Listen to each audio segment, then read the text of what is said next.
வணக்கம் அன்பார்ந்த தமிழ் உறவுகளே. இது முத்தமிழ் FM HD 88.9 மூலமாக எடுத்து வரப்படுகின்ற தகவல்கள் நிகழ்ச்சி தமிழ் சிவிக் ஆக்ஷன் எடுத்து வருகின்றது. கோவிட் தொடர் தொற்று கால பகுதியிலே பல்வேறு விதமாக தமிழர்கள் பாதிக்கப்பட்டிருக்கின்றோம். எங்களுக்கு தேவையான தகவல்களை உங்களுக்கு எடுத்து வருவதற்காக இந்த நிகழ்ச்சியை கொண்டு வருகிறோம். இந்த நிகழ்ச்சியில் இப்பொழுது ஸ்காப்ரோவிலே வைத்தியராக பணியாற்றிக் கொண்டிருக்கக்கூடிய டாக்டர் கண்ணாவேலா அவர்களை இணைத்துக் கொள்கிறோம். வணக்கம் டாக்டர் கண்ணாவேலா. வணக்கம் நீதன். முதல்ல இந்த நிகழ்ச்சியிலே நாங்கள் முழுதாக வேக்சின் தடுப்பூசி சம்பந்தமான விடயங்களை பற்றி மட்டும் பேச இருக்கின்றோம். பல விடயங்கள் இருக்கின்றது பேசுவதற்கு. இன்னும் கோவிட் தொடர்ந்து கொண்டிருக்கின்றது. பல பொது சுகாதார கட்டுப்பாடுகளை தொடர்ந்து பேணுங்கள் என்று கூறிக்கொண்டு இந்த நிகழ்ச்சியில் நாங்கள் வேக்சினை பற்றி மட்டும் பேச இருக்கின்றோம். இந்த வேக்சின் ரோல் அவுட், அதாவது எப்படி இந்த தடுப்பூசிகள் வழங்கப்படுகின்றன என்பதில் சிலருக்கு இன்னும் பல்வேறு விதமான தகவல்கள். அவருக்கு வந்திருக்கின்றது, இவருக்கு வரவில்லை. சில இடங்களிலே வேற நேர அட்டவணை பயன்படுத்தினார்கள். யோக் ரீஜனல் வேறு, டொரண்டோவில் வேறாக இருக்கும். அப்படி பார்க்கின்ற பொழுது ஒரு சமரியாக சொல்வதென்று சொன்னால், எவ்வாறு இந்த ரோல் அவுட் வேக்சினுக்கு வழங்குகின்ற திட்டம் எவ்வாறு போய்கொண்டிருக்கின்றது? ஆமாம், இப்ப கடந்த ஃபியூ வீக்ஸா தான் நாங்கள் எங்களால் இந்த வேக்சின் ரோல் அவுட்டை மிகவும் ஃபாஸ்டாக ரோல் அவுட் பண்ண முடியுமா இருந்தது. ஏனெண்டா விழாகாலம் டிசம்பர்ல இருந்து எங்களுக்கு இந்த மற்ற கண்ட்ரீஸ்ல இருந்து தான் நாங்கள் வேக்சின் சப்ளை ப்ரொக்யூர் பண்ணுறபடியா எங்களுக்கு அந்த ஷிப்மெண்ட் டிலே, வேக்சின் இந்த ப்ரொடக்ஷன் இந்த டிலேயால் எங்களால் ஃபாஸ்டாக எங்களோட மக்களுக்கு COVID-19 வேக்சினை டிஸ்ட்ரிபியூட் பண்ண முடியலை. ஆனால் இப்பொழுது இந்த வேக்சின் ரோல் அவுட் மிகவும் ஃபாஸ்ட்டாக நாங்கள் ரோல் அவுட் பண்ணி கொண்டிருக்கிறோம் இந்த லாஸ்ட் ஃபியூ வீக்ஸாக. ஸோ பேசிக்லி our டார்கெட் வந்து ஜூலை கனடா முழுக்கவும் அடல்ட்ஸை அட்லீஸ்ட் ஃபர்ஸ்ட் டோஸுக்கு வேக்சினேஷன் கொடுக்கறதுக்கு நாங்கள் டார்கெட் பண்ணியிருக்கிறோம் by July. So every adult Canadian should be able to be vaccinated with at least one dose of the approved vaccines in Canada by July. So அதான் எங்களோட target. So far நல்லா போய் கொண்டிருக்கிறது. But there's lots of confusion. ஏனெண்டா ஒவ்வொரு ரீஜனுக்குரிய public health unit வந்து தங்களுக்கு இருக்கிற சப்ளையை வச்சுதான் அந்த நம்பர்ஸும் இந்த கேட்டகரிஸ் யாருக்கு எலிஜிபிள், எந்த பேருக்கு மக்கள் எந்த ஆக்களுக்கு இந்த வேக்சின் எலிஜிபிள் உண்டு அந்த க்ரைட்டீரியாவுக்கும் ஏற்றபடி it's basically based on the vaccine supply. So அதனால கொஞ்சம் சில பேருக்கு வெரி கன்ஃபியூசிங்காக இருக்குது. எங்கே போய் ரெஜிஸ்டர் பண்ணுறது, எந்த ரீஜனுக்கு, அவைக்கு எந்த வயது குரூப்புக்குரியவைக்கு அண்டு நிறைய கன்ஃபியூஷன் இருக்குது. அதோடு சேர்த்து எந்த வேக்சின் ஒவ்வொரு கிளினிக்கும் வேறு வேக்சின் கொடுக்குறபடியா எந்த வேக்சின் தங்களுக்கு கிடைக்கும் என்ற கன்ஃபியூஷன்லேயும் கன பேர் ஹெசிடென்ட் தயங்கி கொண்டிருக்கிறேன். அல்லது தங்களோட ஃபேமிலி டாக்டர்கிட்ட மூலமாக எடுத்தால் ஈஸியாக இருக்கும், அப்போ அது வரைக்கும் வெயிட் பண்ணுவோம்னு பல பேர் அந்த டிஸ்கம்ஃபர்ட்டால் அல்லது they're just not sure and வேக்சினுக்கு ரெஜிஸ்டர், ஈவன் எலிஜிபிள் பேஷண்ட்ஸ் கூட ரெஜிஸ்டர் பண்ணாமல் இருக்கிறேன். அண்ட் ஆல்சோ வெரி கன்சர்னிங் வந்து இப்போ நான் கோவிட் வேக்சினேஷன் கிளினிக்ஸில் ஜுரத்துலேயும் ஸ்கார்பரோலையும் வேக்சினேட் பண்ணி கொண்டு வந்திருக்கிறேன். அண்ட் நான் பார்த்ததில் மிகவும் கன்சர்னிங்காக இருக்கிறது வந்து எங்களோட தமிழ் மக்கள் வேக்சின் வந்து அப்பாயின்மெண்ட் எடுத்து வேக்சின் வந்து எடுக்கிறதுக்கு அந்த நம்பர்ஸ் வந்து சரியான குறைவாக இருக்கிறது. எஸ்பெஷலி எங்களோட ஸ்கார்பரோ பாப்புலேஷனில் நிறைய தமிழாக்கள் இருக்கிறேன். அண்ட் ஆல்சோ உங்களுக்கு தெரியும், Scarborough is actually the hardest hit region for COVID-19 infections, especially serious infections and ICU and deaths. Scarborough Hospital Network has the highest number of serious COVID-19 patients in the whole country, the most number of ICU cases. So Scarborough மிகவும் பாதிக்கப்பட்ட ஒரு region COVID-19ஆல. அதில் நிறைய தமிழாக்கள் have been admitted with severe COVID infection, ICUல treat பண்ணியிருக்கிறோம். And we've lost many of our Tamil people to COVID-19. So we know நிறைய studies இருக்குது, COVID-19 more severely affects South Asians and நிறைய data எங்களுக்கு இருக்குது. So it's very important that எங்களோட தமிழ் மக்கள் வந்து they understand அவைக்கு கூட ரிஸ்க் இருக்கு, கூட பாதிப்பு இருக்கு COVID-19 infection வந்தால். So அதனால it's very important that எங்களோட தமிழ் மக்கள் are knowledgeable about the vaccines and they're more agreeable to getting the vaccine. So that's the reason why நான் உங்களோட இன்னைக்கு வேக்சினை பற்றி கதைக்க வந்திருக்கிறேன். இந்த இரண்டாவது தடுப்பூசி, அதாவது 2 டோஸாக வழங்கப்படுவது, இரண்டாவது டோஸ் பற்றி சொல்ல முடியுமா? அது தாமதிக்கப்பட்டிருக்கின்றது என்பதை பற்றி. So கிட்டடியில மார்ச்ல இருந்து நாங்கள் வந்து மார்ச் 10க்கு பிறகு முதலாவது டோஸ் கிடைத்தவர்களுக்கு இரண்டாவது டோஸ் வந்து 16 கிழமைக்கு பிறகுதான் ஸ்கெட்யூல் பண்ணி இருக்குது. So இது ஏன் இந்த டிசிஷன் மேக் பண்ணியிருக்கேன்டா, நான் முதல் கூறின மாதிரி எல்லா கனேடியன்ஸுக்கும், அடல்ட் கனேடியன்ஸுக்கும் அட்லீஸ்ட் முதலாவது டோஸ் கொடுத்து கொஞ்சம் ப்ரொடெக்ஷன் ஆகுது COVID-19 இன்ஃபெக்ஷன்ல இருந்து உங்களோட இம்யூன் சிஸ்டத்துக்கு ப்ரொடெக்ஷன் கொடுக்கறதுக்காண்டி இந்த COVID-19 கேசஸ் ஸ்ப்ரெட் பண்றதை குறைக்கிறதுக்காண்டி என்ன நாங்கள் 3வது அலையில மிகவும் பயங்கரமாகத்தான் ஸ்ப்ரெட் பண்ணி கொண்டிருக்கு. எஸ்பெஷலி இந்த புது வேரியன்ட்ஸால very very fast, more faster than the original strain, முதலாவது strains of COVID விட இப்போ புது வேரியன்ட்ஸ் கனடாக்கு நிறைய கேசஸ், இப்போ more than 50% of the new cases இப்போ நாங்கள் பார்க்குற கேசஸ் வந்து are the British and the other variants.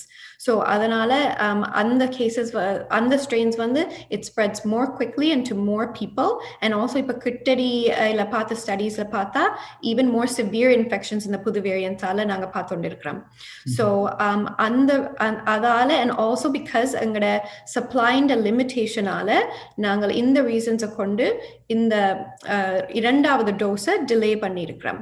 And so பல பேருக்கு இந்த கேள்வி இருக்கலாம், அப்போ ஒரு டோஸ் எடுத்தா எங்களுக்கு ப்ரொடெக்ஷன் உண்மையா இருக்குமோ இல்லது சேஃபாக இருக்குமோண்டு.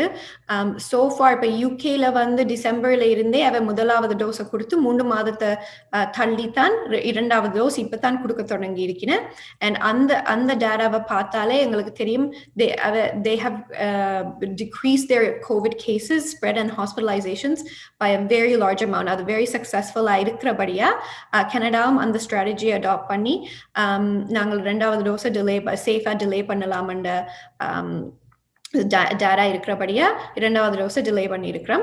எங்களுக்கு இந்த சப்ளை வந்து முன்கூட்டியே எங்களுக்கு கூட சப்ளை முதலே வந்தால் அந்த இரண்டாவது டோஸை எங்களால் முன்கூட்டியே 4 weeks 8 weeks 3 மாதத்துக்குள்ளேயே கொடுக்க மாதிரி எங்களுக்கு வாய்ப்பு இருந்தால் நாங்கள் கட்டாயம் அந்த டோஸை முன்கூட்டியே கொடுக்க ட்ரை பண்ணுவோம்.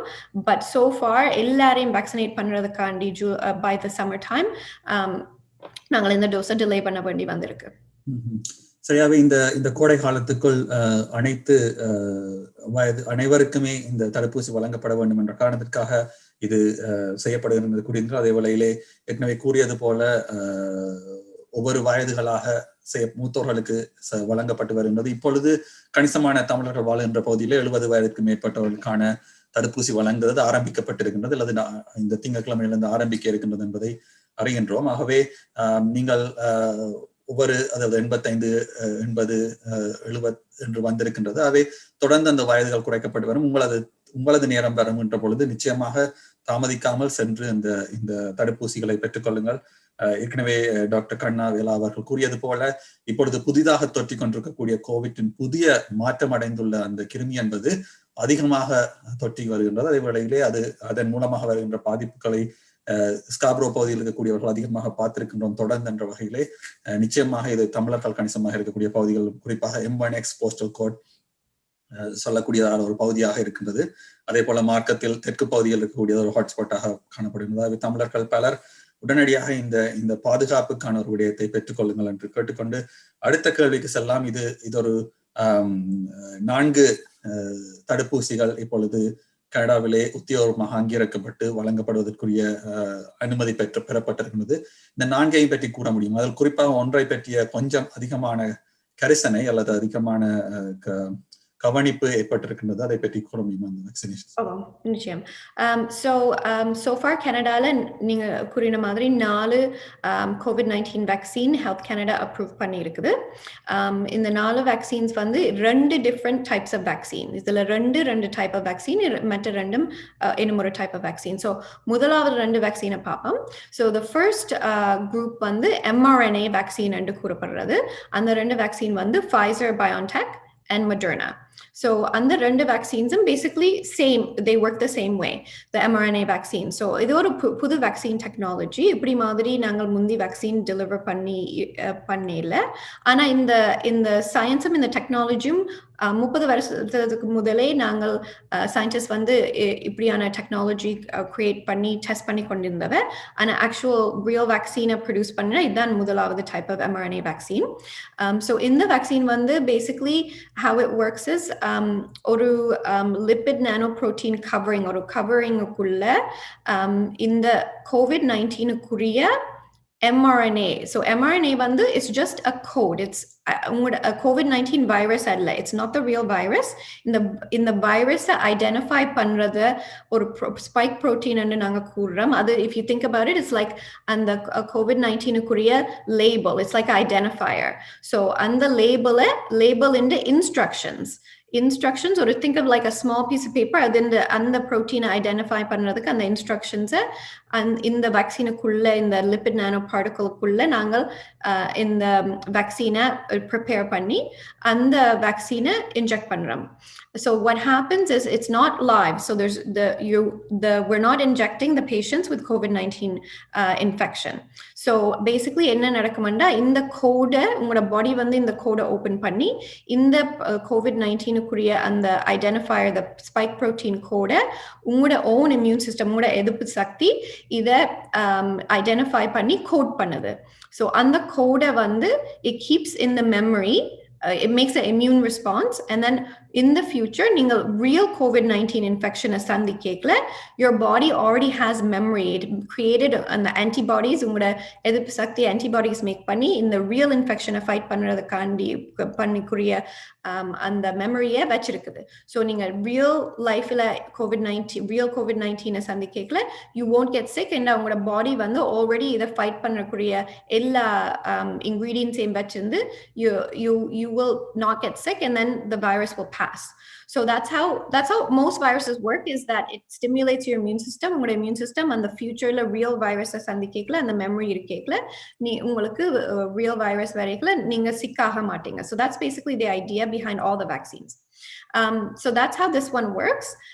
So it's very common. உங்களோட immune system it's almost like a practice. It's normal. Any vaccine எடுக்கல உங்களுக்கு few daysக்கு ஒரு கொஞ்சம் side effects இருக்கும். That's a sign that உங்களோட immune system is practicing உண்மையான infection வரைக்கல எப்படி இருக்குமெண்டு. That's why உங்களுக்கு சாதாரண காய்ச்சல் வரும் வேக்சினுக்கு அப்புறம் ஒரு நாளுக்கு, உடம்பு நோய் கொஞ்சம் இருக்கும், சில வேளை தலையடி இருக்கும், அப்படியான symptoms இருக்கிறதுக்கு is very common. A meta type of vaccine is the viral vector vaccine. Under vaccine, AstraZeneca, Oxford AstraZeneca, and the Johnson & Johnson create a Janssen vaccine. So under vaccine is in the same category. It's called viral vector vaccine. Viral vector vaccine, pala veredangal nangal vera viruses ku pavich kondirukrom. For example, Ebola virus we made a viral vector vaccine. So idu pudu technology alla. Basically viral vector vaccine எப்படி work பண்ணுதுன்னா, ஒரு already எங்களோட பாடி சந்திச்ச ஒரு வைரஸை எடுத்து, so for example adenovirus என்று சொல்றோம், இந்த particular COVID-19 வைரஸுக்குரிய adenovirus யூஸ் பண்ண. adenovirus வந்து ஒரு cold virus. So அந்த வைரஸை inactivate பண்ணி, so we're not putting a real virus, அதை inactivate பண்ணி போட்டு in the same code for the COVID-19 and the identifier, the label called the spike protein, and the viral vector code போட்டுட்டு நாங்கள் inject பண்றோம். அப்போ inject பண்ணிக்கல same thing எங்களோட immune system இதை எடுத்து இந்த கோடை ஐடென்டிஃபை பண்ணி இந்த ஸ்பைக் ப்ரோட்டீனை நாங்கள் மேக் பண்ணினா ஃபியூச்சரில் எங்களோட இம்யூன் சிஸ்டமை ரெடியாக்கி வச்சிருப்போம். ஃபியூச்சரில் ரியல் COVID-19 வேக்சினை சந்திக்கல you won't get sick. Exact same thing. So that's basically how both of the viruses, both of the COVID-19 vaccine types work. உங்களுக்கு COVID-19 infection வராது இந்த vaccines-ல any of the 4 vaccines எடுக்கிறதுல same sort of side effects தான். First 1 or 2 days உங்களோட immune system react பண்ணிக்கல இப்படியான side effects இருக்கும். மற்றபடி it's very safe and very well tolerated. So that's the way the 4 types of vaccines work. இப்போ நீங்கள் media and ஸ்டடீஸை பார்த்தா இந்த டிஃப்ரெண்ட் நம்பர்ஸ் வந்து எஃபிகசி அண்ட் இருக்கும், சைட் எஃபெக்ட்ஸ் இருக்கும், அப்படியான இதுகளெல்லாம் நீங்கள் மீடியாலேயோ ரிசல்ட்ஸில் பார்த்துட்டு இருப்பீங்க. ஸோ இப்போ நீங்கள் Moderna, Pfizer கேட்கல, you will see they report the company, the study, the original study participants and the company reports that the efficacy என்று சொல்கிற இது வந்து Modernaக்கு 94%, Pfizerக்கு 95%. So over 90% வந்து ரிப்போர்ட் பண்ணியிருக்குது. ஆனா இதுல என்ன முக்கியமா பார்க்கணும்னா there's no studies that compare all the vaccines head to head. ஒவ்வொரு கம்பெனியும் செப்பரேட்டாக தான் இந்த வேக்சின் இந்த ஸ்டடீஸை எடுத்து இப்போ செய்திருக்கிறேன். ஸோ அந்த ரியல் கம்பேரிசன் வந்து செய்யவில்லை. ஸோ அந்த நம்பர்ஸ் வந்து 90% என்று சொல்லிக்கல, you have to be careful what it means.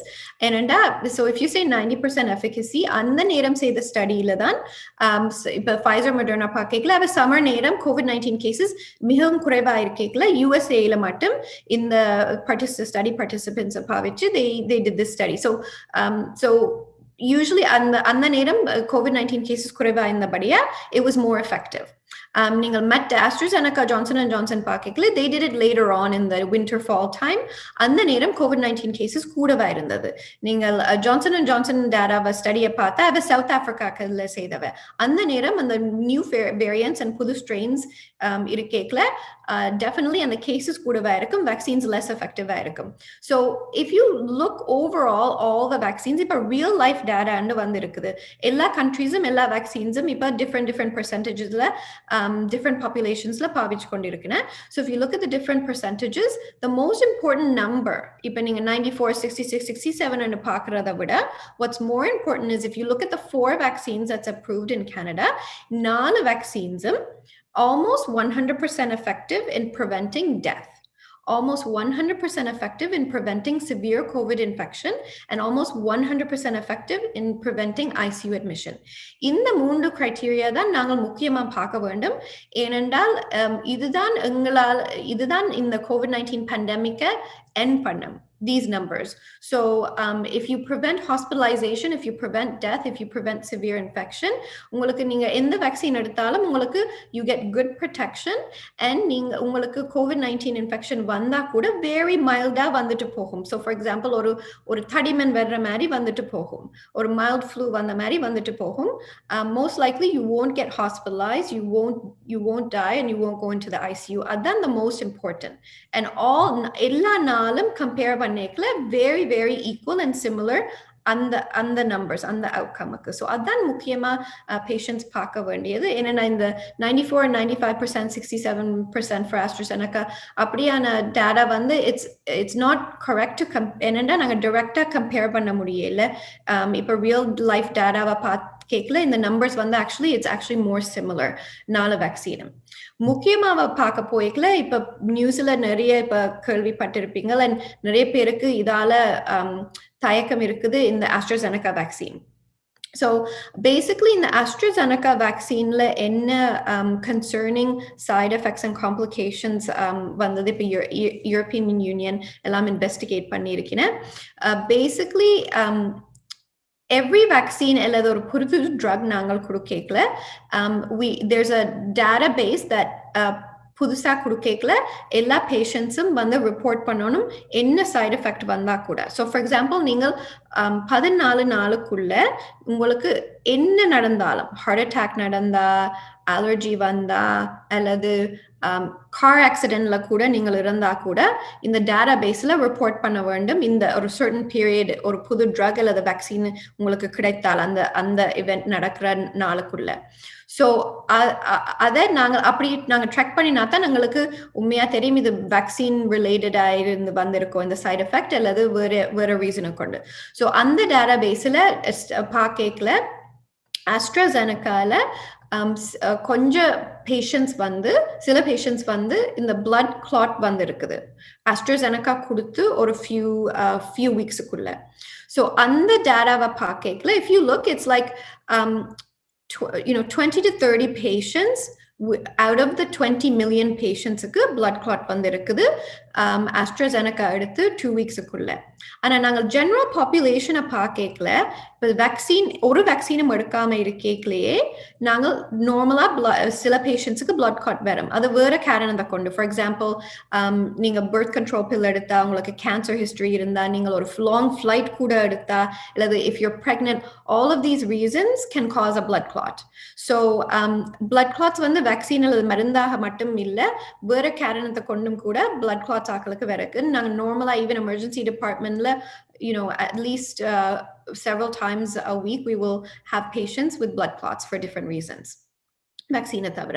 So அந்த regular population in a number பார்க்கல இந்த AstraZeneca எடுத்து முடிய blood clot வந்த population பார்க்கல it's the same. There's no difference. So இது AstraZeneca clot வந்ததுண்டு clear-ஆ அது சொல்ல முடியாது because general population-க்கும் similar numbers-ஆ இருக்கு. ஆனா இதை இன்னும் further-ஆ analyze பண்ணிக்கல a small group of patients particularly 55 வயதுக்கு உட்பட்ட பெண் பேஷண்ட்ஸுக்கு ஒரு particular blood clot brain-க்குள்ள இருக்கிற blood clot என்ன ஆர்கனுக்குள்ளாலையும் வரலாம் heart, lungs, leg. இதுல brain-க்குள்ள ஒரு blood clot நாங்க CVST cerebral venous sinus thrombosis ஒரு particular blood clot regular population விட small amount more இந்த population subset populationக்குள்ள கண்டுபிடிச்சிருக்கு. So அதுதான் அந்த concerning signal. So under 55 women getting a small blood clot in the brain. So and it's very, very rare. So we're talking one in many millions of people-க்கு இப்படி வர chance இருக்குது. It's very rare. நாங்கள் என்ன மெடிசனோ என்ன vaccine போட்டாலும் there's always going to be a chance of a side effect and always a chance of a serious rare. இப்ப நாங்க Tylenol எடுத்தா கூட somebody can have a serious side effect from Tylenol or Advil. But it's very, very rare. So அதே போன்று AstraZeneca-லையும் இப்படி ஒரு rare event இருக்குது. அது உண்மையா AstraZeneca-ல காஸ் பண்ணியிருக்கோ இல்லையோன்னு இன்னும் அது ப்ரூவ் பண்ணப்படையில. பட் இப்ப புதுசா இப்ப நாங்கள் எல்லாருக்கும் many millions of doses கொடுக்கிறபடியா இப்படி கவனமா இன்வெஸ்டிகேட் பண்ண வேண்டி இருக்குது. So சில countries, so most of the countries, European Union இதெல்லாம் பார்த்துட்டு இதுல ஒரு பிரச்சனையும் இல்லையண்டு ஓகே பண்ணிட்டு ஹெல்த் கனடா கூட இந்த டேட்டாவை அனலைஸ் பண்ணி சேஃப் AstraZeneca கொடுக்கலாம்னு அப்ரூவ் பண்ணி இருக்குது.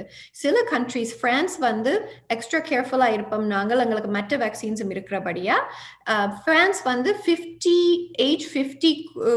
இருக்கிற விமனுக்கு AstraZeneca வேண்டாம் மற்ற வேக்சினை கொடுப்போம் மிச்ச பேருக்கு AstraZeneca கொடுக்கலாம் சேஃபா இருக்குமெண்டு இந்த சப் பாப்புலேஷன் கொஞ்சம் increase ரிஸ்கா இருக்கிறபடியா.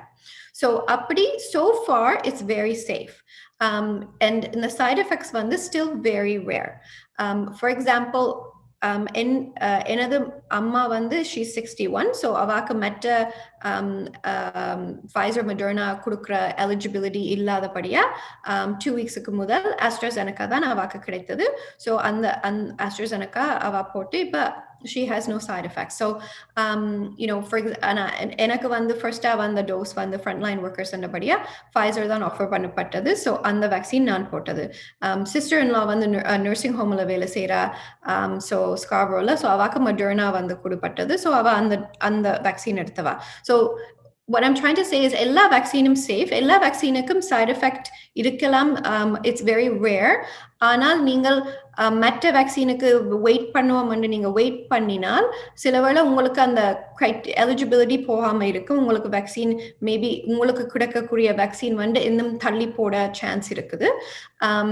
So it's very important. அதுக்கிடையில உங்களுக்கு COVID-19 இன்ஃபெக்ஷன் ஏதாவது சீரியஸ் காம்ப்ளிகேஷன்ஸ் வரலாம். So the most important thing to remember is that COVID-19ஆல நிறைய serious complications இருக்குது. So severe COVID pneumonia வரலாம், உங்களுக்கு ஆக்சிஜன் தேவைப்படலாம், ஹாஸ்பிட்டல்ல அட்மிட் பண்ண வேண்டி இருக்கலாம், மெட்ட ஆர்கன்ஸை பாதிக்க சான்ஸ் இருக்குது. We've seen in high risk patients COVID-19ஆல வென்டிலேட்டர் தேவைப்பட்டிருக்கும். மெட்டது there's been blood clots with COVID-19. More higher risk of blood clot வர்றது COVID-19 infection வந்தா, not the vaccine. Stroke, increased risk of stroke from COVID-19 infection. மற்றது நிறைய complications from COVID-19 infection வந்தா. So definitely COVID-19 infection வர்றதை விட இந்த 4 வேக்சினும் very safe. நீங்கள் பயப்படாம போடலாம். And it's available to all adults. Like உங்களுக்கு certain medical conditions இருந்தா நீங்க போடக்கூடாதுன்னு இல்லை, எல்லா அடல்ட்ஸுக்கும் போடலாம். சில பேஷண்ட்ஸுக்கு நீங்கள் கேன்சர் ட்ரீட்மெண்ட் அல்லது உங்களோட இம்யூன் சிஸ்டம் சப்ரஸ் பண்ற மெடிகேஷன்ஸ் ஏதாவது நீங்கள் எடுத்துக்கொண்டு வந்திருந்தால் நீங்கள் உங்களோட ஸ்பெஷலிஸ்ட் அந்த டைமிங் நீங்க எடுக்கலாம் COVID-19 வேக்சின். ஆனா இந்த இம்யூன் சப்ரஸ் பண்ற மெடிகேஷன்ல இருந்து நீங்கள் கொஞ்சம் அந்த டைமிங் சில வேளை 2 கிழமை தள்ளி அல்லது 4 கிழமை தள்ளி அந்த வேக்சின் போடுறதுக்கு அந்த ஸ்கெட்யூல் படி நீங்க உங்களோட ஸ்பெஷலிஸ்ட்டை கிளாரிஃபை பண்ணலாம். மற்றபடி எல்லாரும் இந்த வேக்சின் போடலாம், other than a true allergy to the actual vaccine itself. So அதை தவிர வேற எல்லாரும் இந்த COVID-19 வேக்சினை போடலாம். and போட்டா நல்லம் and it's safe. சரி, நாங்கள் இந்த நிகழ்ச்சியின் இறுதி கட்டத்திற்கு வந்திருக்கின்றோம். பல விடயங்களை அதே கேள்வியிலே நீங்கள் தொட்டு சென்றிருக்கிறீர்கள். ஆமாம், இந்த ஒரு வருடத்திற்கு முன்பு எப்பொழுது தடுப்பூசி வரும் என்ற பெரிய ஒரு சிக்கலிலே பல மாதங்கள் கடந்திருந்தது. நாங்கள் எப்பொழுது வேக்சினேஷன் வரும், இப்பொழுது வந்த பின்பு நாங்கள் தாமதிக்காமல் எவ்வளவு விரைவாக எல்லோரும் எங்களது தடவைகள் வருகின்ற பொழுது எங்களது தடவைக்காக காத்திருக்க வேண்டும். ஏன்னு சொன்னால் அது ப்ரையோரிட்டைஸ் பண்ணப்படுறதுக்கு காரணம் எந்தெந்த வயதிற்கு அதிக தேவை இருக்கின்றது, எந்தெந்த தொழில் செய்பவர்களுக்கு அதிகமான ஆபத்து இருக்கின்றது என்பதை மையப்படுத்தித்தான் செய்யப்படுகிறது. உங்கள் தடவை வருகின்ற பொழுது நிச்சயமாக சென்று உங்களோட தடவை வந்துவிட்டால் தயங்காமல் சென்று பாதுகாப்பாக இதை எடுத்துக்கொள்ளுங்கள். ஏற்கனவே டாக்டர் கண்ணாவேலா சொன்னது போலது COVID-19 என்ற ஒரு நோய் வந்ததன் பின்பு வரக்கூடிய விளைவுகளை பார்க்கின்ற பொழுது அது தொற்றக்கூடிய சந்தர்ப்பங்கள் உங்களுக்கு அதிகமாக இருக்கின்றது என்று கூட சொல்லலாம். ஏனென்றால் தமிழர்கள் வாழுகின்ற பல பகுதிகளில் அது வேகமாக தொற்றிக் கொண்டிருக்கின்றது. ஆகவே உங்களுக்கு அந்த சந்தர்ப்பம் வருகின்ற பொழுது முழுமையாக அதை பயன்படுத்தி இதில் கூறப்பட்ட 4ம் எமது சுகாதார சபை மூலமாக கண்காணிக்கப்பட்டு ஆராயப்பட்டு சோதனை செய்யப்பட்டு வெளியிடப்பட்டிருக்கின்றதாக இருக்கின்றது. இதுவரைக்கும் எடுத்தவர்கள் எந்த விதமான பெரிய அளவு பாதிப்பும் இல்லாமல் கணிசமான மக்கள் பாதுகாக்கப்பட்டிருக்கின்றார்கள், அவர்களது உயிர் பாதுகாக்கப்பட்டிருக்கின்றது என்பது தொடர்ந்து ஒரு செய்தியாக சொல்லிக்கொண்டு இறுதியாக டாக்டர் கண்ணாவேலா அவர்களே, இந்த வேக்சினை பெறுவதற்கு எவ்வாறான முயற்சிகள், எங்கு பதிவு செய்ய வேண்டும், யாரை அழைக்கலாம், யாரிடம் உதவி கேட்கலாம் என்று சொல்ல முடியுமா? ஆமாம், நிச்சயமாக. ஸோ பல பேருக்கு பெரிய கன்ஃபியூஷனாக இருக்கும். and so many different types of vaccination clinics இருக்குது. ஸோ பேசிக்லி நீங்கள் AstraZeneca வேக்சின் எடுக்கிறதென்றால் ஃபார்மசிஸுக்கு தான் சில ஃபேமிலி டாக்டர் கிளினிக்ஸ், அநேகமான ஃபேமிலி டாக்டர் கிளினிக்ஸில் இன்னும் அது கொடுப்படையில் இந்த சப்ளை இஷ்யூவின் காரணத்தை கொண்டு. ஸோ participating pharmacies-ல நீங்கள் if you're between the ages of 60 to 70 நீங்கள் இந்த AstraZeneca வேக்சினை உங்களோட ஃபார்மசி மூலமாக நீங்கள் ஃபோன் பண்ணி ரெஜிஸ்டர் பண்ணி பெற முடியும். the AstraZeneca வேக்சின் ஃபார்மசிஸில் தான் இப்போ கொடுத்து கொண்டு வந்திருக்கிறேன். மற்ற vaccines, the Moderna vaccine and the Pfizer vaccine are the ones that are given hospital-லேயும் and community-ல இருக்கிற mass vaccination clinics-ல. So அது Pfizer and Moderna vaccines. So அந்த vaccines-க்கு register பண்ணுறதுக்கு ஒவ்வொரு public health unit-ம் அவேண்ட ஏரியாவுக்கு அந்த மாஸ் வேக்சினேஷன் கிளினிக் இந்த வெப்சைட்டுக்கு நீங்கள் கிளிக் பண்ணி உங்களுக்கு அந்த கிரைட்டீரியா எலிஜிபிலிட்டி கிரைட்டீரியா இருந்தால் நீங்கள் அதை கிளிக் பண்ணி ரெஜிஸ்டர் பண்ணினால் உங்களுக்கு இமெயில் அல்லது டெக்ஸ்ட் மூலமாக அப்பாயின்மெண்ட் கன்ஃபர்மேஷன் வந்து நீங்கள் அந்த அப்பாயின்மெண்ட்டுக்கு போய் உங்களோட வேக்சினை பெற முடியும். So, and then there's a telephone number as well. And then also there's a central booking system for Ontario. So, adilem ningal online la poi in the site in the area ku ninga போகணும்னு click பண்ணினா அதுக்குரிய சைட்டுக்கு அது ஆட்டோமேட்டிக்காக it will take you there, and we'll try and post later the ஒவ்வொரு ரீஜனுக்கு முடிய links நீங்க என்ன கிளிக் பண்ணி எந்த ரீஜனுக்கு போறதுக்கு. அண்ட் நீங்க நீதன் சொன்ன மாதிரி மண்டேல இருந்து all of Ontario will be eligible if you're over the age of 70. So 70 வயதுக்கு மேற்பட்ட எல்லா பேஷண்ட்ஸுக்கும் COVID-19 வேக்சினுக்கு நீங்கள் புக் பண்ணி அதை எடுக்கலாம். there's no walk-ins. நீங்கள் ரெஜிஸ்டர் பண்ணி தான் நீங்கள் எடுக்க முடியும். என்னென்னா நாங்கள் ஒவ்வொரு சப்ளையும் அதை கவுண்ட் பண்ணி டீஃப்ரீஸ் பண்ணி தான் கொடுத்து கொண்டு வரணும். and we don't want to waste any vaccine. So அதனால நாங்கள் walk-in appointments எடுக்க முடியாது. நீங்கள் புக் பண்ணி தான் போகணும். and then specifically Scarborough, நான் முதல் கூறிய மாதிரி Scarborough ஏரியா மிகவும் கூடுதலாக COVID-19ஆல பாதிக்கப்பட்டதால நாங்கள் வந்து ஸ்கார்பரோக்கு ஒரு ஸ்பெஷல் கன்சிடரேஷன் எடுத்து இப்பொழுது நேற்றையில இருந்து ஸ்கார்பரோ வந்து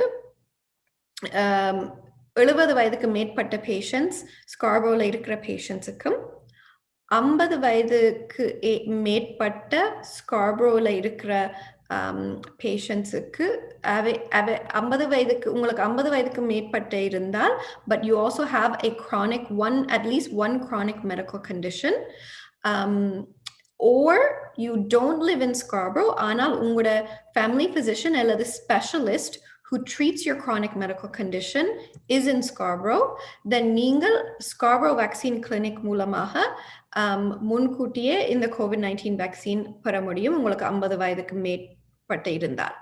ஸோ அதுக்குரிய டீட்டெயில்ஸ் அந்த எந்த மெடிக்கல் கண்டிஷனுக்கு உங்களுக்கு எலிஜிபிலிட்டி இருக்குதுண்டு ஸ்கார்பரோ கிளினிக் சைட்டுக்கு போனால் அது எந்த டிஃப்ரெண்ட் மெடிக்கல் ப்ராப்ளம்ஸுக்குரிய பேஷண்ட்ஸ்க்கு எலிஜிபிள்ண்டு லிஸ்ட் பண்ணியிருக்கு. ஸோ அதுக்கேற்ற மாதிரி நீங்கள் அதை புக் பண்ண முடியும்.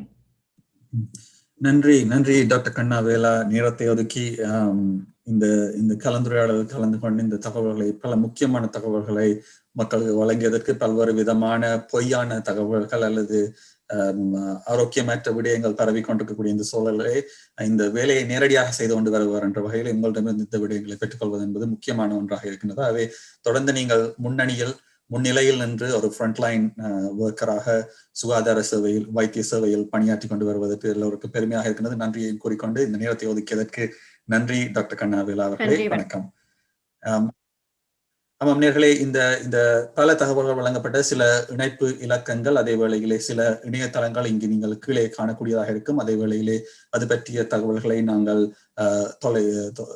தொலைபேசி மூலமாக அழைத்து நீங்கள் அறிந்து கொள்வதற்கு தமிழ் சிவிக் ஆக்ஷனின் இன்ஃபர்மேஷன் லைனுக்கும் நீங்கள் அழைக்கலாம். 416-222-20558 416-221-2058 என்ற இலக்கத்துக்கு அழைக்கலாம். எங்களது சமூக வலைத்தளங்களிலே இந்த தகவலை தொடர்ந்து பகிர்ந்து கொண்டு வருகின்றோம். குறிப்பிட்டது போல இந்த விடயங்கள் அடிக்கடி மாறிக்கொண்டிருக்கும். அதாவது இந்த நிகழ்ச்சி நடந்து இதை நாங்கள் பதிவேற்றம் செய்து 2-3 நாட்களுக்கு பின்பு இதே தகவல்கள் காலம் மாறிய தகவல்களாக மாறும். அவை தொடர்ந்து நீங்கள் அப் டு டேட் இன்ஃபர்மேஷன் அடிக்கடி பார்த்து அடிக்கடி கேட்டு விடயங்களை பெற்றுக்கொள்ளுங்கள். முக்கியமாக இந்த நிகழ்ச்சியை நாங்கள் செய்வதற்கு காரணம், தடுப்பூசி என்பது உங்களுக்கு தெரியும், பல தசாப்தங்களுக்கு முன்னிருந்த பல கொடிய நோய்கள் இன்று இல்லாமல் போனதற்கு காரணம் உங்களுக்கே தெரியும். நீங்கள் பலர் அந்த தடுப்பூசிகளை பெற்றிருப்பீர்கள் தாயகத்திலும் சரி. இன்று எங்கள் குழந்தைகள் கூட பிறந்த சில வருடங்களுக்கு முதல் 3 வருடங்கள் 4 வருடங்களுக்கு தடுப்பூசிகளை பெற்று வருகின்றார்கள் பல்வேறு நோய்களை தடுப்பதற்காக. இது பல தசாப்தங்களாக பல ஆண்டுகளாக செய்து வரக்கூடிய ஒரு முயற்சி என்ற வகையிலே எந்த விதத்திலும் தயக்கம் இல்லாமல் சென்று நீங்கள் இந்த தடுப்பூசிகளை பெற்றுக்கொள்ளுங்கள் என்று கூறிக்கொண்டு இது பற்றிய தகவல்களை அறிந்து கொள்வதற்கு தொடர்ந்து நீங்கள் தமிழ் சிவிக் ஆக்ஷன் அமைப்பை அழைத்துக் கொள்ளலாம் என்று கேட்டுக்கொண்டு விடைபெற்றுக் கொள்கிறோம். முத்தமிழ் FM HD 88.93 கலைஞர்களுக்கும் நிர்வாகத்திற்கும் தகவல் நிகழ்ச்சி எடுத்து வருவதற்கு உதவியதற்கு நன்றி கூறிக்கொண்டு விடைபெற்றுக் கொள்வோம். நன்றி, வணக்கம்.